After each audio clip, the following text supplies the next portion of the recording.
Salutations les bêtes curieuses et les férus d'actu farfelu. Aujourd'hui vous allez découvrir mon interview de Padge que j'ai réalisée lors de la convention Paris Manga et Science-Fiction il y a quelques semaines maintenant.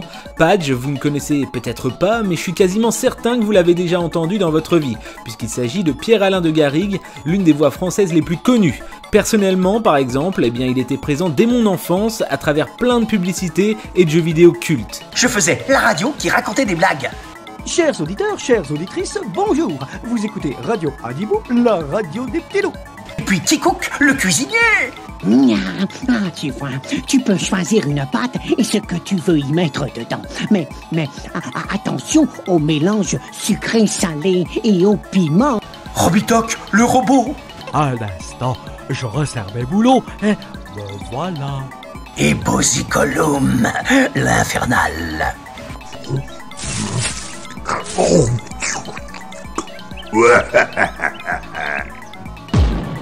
Je suis la voix de Kled dans League of Legends. Dans League of Legends, j'en fais plusieurs. Je fais Wukong, Gramus, Heimerdinger et Kled. Kled qui évidemment, on me prend toujours pour les excités, hein, c'est quand même dingue. Et alors j'ai jamais rien pris de ma vie, je suis tombé dedans quand j'étais petit. Et donc évidemment Kled il est hyper agressif, mais c'est une sorte de hit quand même. Donc il parle toujours en faisant Scar, qu'est-ce que tu fais? Mais qu'est-ce que tu fais? Est-ce que vous vous souvenez dans votre enfance du jeu Rayman? Eh bien dans ce jeu j'incarnais tous les petits êtres, tous. Et franchement, ils nous cassaient les pompons. Moi, roi des petits êtres, je tiens à te féliciter pour ton courage. Ne l'écoute pas, le roi c'est moi. Mais les lapins crétins, on les a un petit peu inventés, absolument par hasard. Tout le monde était parti et ils avaient fait deux petits personnages à gauche d'une cinématique et il n'y avait aucun texte à faire. Et moi j'étais le seul qui était là, je dis il n'y a pas de texte, c'est pas grave, on va faire... Et c'est devenu les lapins crétins. C'est un moment de kiff incroyable pour toi, tu rencontres plein de gens. C'est vachement bien parce que bon, j'ai l'habitude, hein, je suis invité un peu partout. Mais j'aime bien rencontrer les gens, comme mon pote me dit là, j'aime bien rencontrer parce que ça me fait pas peur de parler avec les gens et je pense pas être trop compliqué et j'aime les gens aussi. Alors j'aime pas trop les gens, faut pas me casser les couilles moi. Mais je suis totalement... T'es assez ouvert. Ouais, alors ça vient je pense parce que moi je suis un surfeur, d'où ce look de surfeur improbable. Je suis né à 300 mètres de l'océan et il y a une philosophie du surf. Et la philosophie du surf c'est que c'est l'harmonie du déséquilibre. Il n'y a pas un moment donné, on n'est pas une statue sur un surf. C'est l'harmonie, il faut que vous trouviez votre point tout le temps, partout. Donc, ça veut dire que quand je suis en train de surfer avec tout le monde, j'ai un point d'équilibre partout, parce que je suis en déséquilibre partout. Putain, le gars, il a du brain. C'est beau, là. C'est incroyable. On dirait Jean-Claude Van Damme. Je suis à peu près au même niveau et je pense qu'il s'est beaucoup inspiré de moi. En toute modestie, toujours. Bien sûr. Est-ce qu'on te demande beaucoup de faire des voix, etc. Et est-ce que ça t'embête? Ça m'embête pas, au bout d'un moment, il y a des trucs que je peux pas faire parce que j'ai plus de voix, parce que là, je dois travailler demain. Mais je le fais avec plaisir quand on me le demande, j'ai aucun souci là-dessus. Après, si quelqu'un vient 10 fois en me demandant la même, c'est déjà arrivé. Voilà. Et j'ai une dernière anecdote, si ça peut vous intéresser, parce que ça m'est arrivé quand même hier. Il y a quelqu'un comme il y a un concours de cosplay partout, il y a quelqu'un qui me voit, et qui me voit, il fait « Oh la vache !» Je crois qu'il veut demander une photo en pensant, etc. Et le mec me dit « Waouh, le cosplay de Padge, trop bien !» Et je fais « Ah, ça c'est du bon humour, ça c'est vachement bien !» Et je lui dis « Tu veux une photo ?» Il me dit « Pourquoi ?» Parce que je suis Padge. Et le mec fait « Oh merde, je crois pas !» Le mec, il croyait que j'étais un cosplay. C'est incroyable. Et là, c'est la plus belle anecdote que j'ai de tout le week-end. C'est génial. Et est-ce que aussi on te demande des petits tips un peu pour devenir comédien de doublage? Alors oui, ça on me le demande tout le temps et là je peux pas répondre parce que c'est impossible. Il y a trop de paramètres, il y a trop de tenants, d'aboutissants. Il faut parler de la psychologie, il faut parler de l'apprentissage, il faut parler... Du réseautage? Non. Non, faut arrêter avec le réseautage. Parce que le réseautage, c'est pas vrai, ça n'existe pas.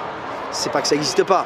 Mais à un moment donné, il faut avoir une excellente bande démo et puis qu'après, il y a des gens qui ont besoin de voix. Donc oui, mais si t'es quelqu'un qui sait pas jouer la comédie, ça ne sert à rien d'avoir du réseau. Hein.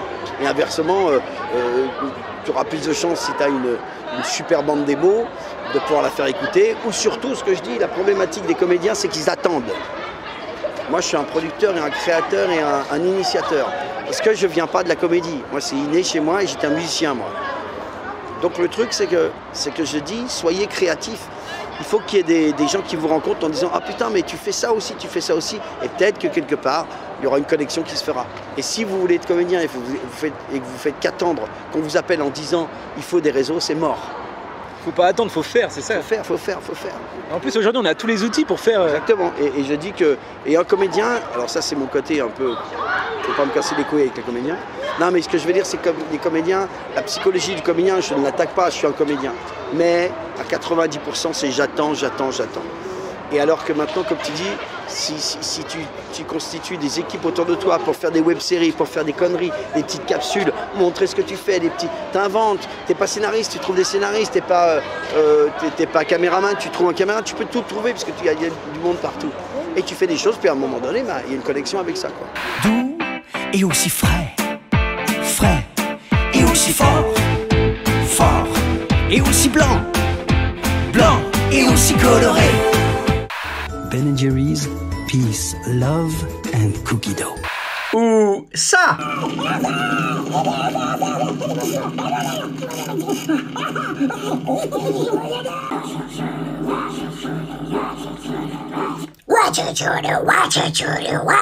Eh oui, c'est moi qui faisais ça et qui faisais à la fin. Et ouais, c'est le vrai, le mec qui est une sorte de céréale. Un céréal killer peut-être. Je suis con. Voici Arrakis, la planète des sables. Certains l'appellent Dune. En 2191, Arrakis est la planète la plus importante de l'Empire. Car dans les profondeurs de ces déserts se trouve l'épice, la substance la plus précieuse de l'univers qui n'existe nulle part ailleurs.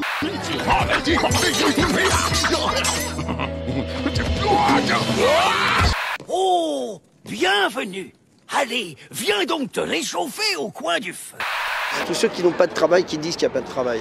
Moi, quand j'ai commencé à travailler dans ce milieu-là, il y avait 2 chaînes de télévision, une qui s'arrêtait à minuit et l'autre qui était en noir et blanc. Ok, ça s'appelait la 1 et ça s'appelait la 2. Maintenant, vous avez tous des box qui ont 7000 chaînes. Et donc, il faut alimenter 24 heures sur 24 par des séries. Il y a du Netflix, il y a d'Internet. Vous croyez qu'il ne faut pas des créateurs, des réalisateurs, des voix pour faire ça? Donc, quelqu'un qui dit qu'il n'y a pas de boulot, c'est que c'est un petit esprit et qu'il attend. Exactement. Il y a de quoi faire, c'est ça. Attends, mais ça, bien sûr qu'il y a de plus en plus de monde qui fait ça, mais il y a de plus en plus de gens qui... C'est comme si quelqu'un qui disait, maintenant, quand j'ai commencé le jeu vidéo, il n'y a pas beaucoup de travail dans le jeu vidéo. Il y en a qui te disent ça, ah bon, t'as pas beaucoup de travail dans le jeu vidéo? Mais mon pote, c'est que tu vois pas ce que c'est que le jeu vidéo, quoi. Alors qu'il y a 40 ans, ça n'existait pas. Donc il faut remettre les choses souvent à leur place. Il faut surtout être un créateur intérieur, il faut être... quelqu'un qui, voilà, c'est vous, je dis tout le temps, ça sera ma phrase de fin, et la phrase la plus philosophique, ça sera « Soyez votre propre pharaon ». Voilà, donc rendez-vous en Égypte. Un grand merci à Padge de m'avoir accordé quelques minutes lors de cette convention pour cette petite interview. C'était vraiment sympa. Et puis vous pouvez retrouver toutes ces vidéos conseils, ces vidéos voix off sur son TikTok, Padge, PADG officiel. Donc allez-y là-bas, franchement, il y a vraiment de quoi faire et il en poste régulièrement. En attendant une prochaine interview avec notamment Enzo Razzito, un autre comédien de doublage, eh bien n'hésitez pas à vous abonner, à lâcher un petit pouce bleu, ça me fera plaisir. Et surtout, n'attendez pas et faites.